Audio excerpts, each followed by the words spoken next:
Repairs wrap up on the pond that spilled roughly 30 million gallons of wastewater into the Gallatin River 3 weeks ago.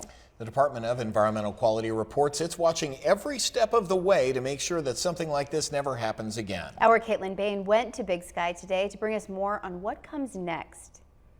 Now here in the Gallatin River, the water seems to be clearing up. The Yellowstone Club is working to actually fix the pond where the leak happened. But if you look closely at some of the water here in the Gallatin River, you can still see the remains of sediment. And the community says they have to pay for that. Each cast made here on the Gallatin River brings Drew Hay closer to reeling in a fish.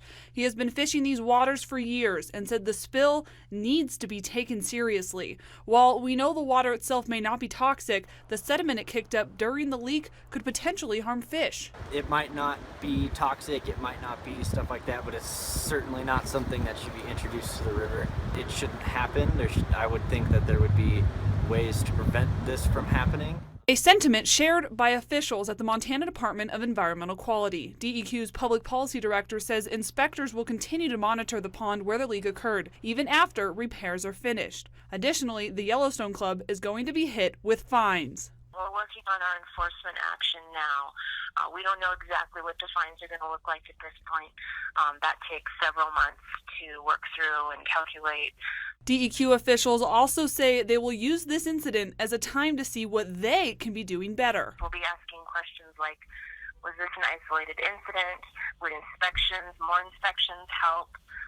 What can be done to avoid this kind of issue in the future? And locals like Drew Hay say looking at prevention is the best step forward. I guess would be my biggest concern is that this cannot repeat. I think we got lucky that it was not toxic, but you never know. For more information on what comes next in this process and to follow more coverage of the Big Sky spill, you can head on over to our website, abcfoxmontana.com. Reporting in Big Sky, I'm Caitlin Bain.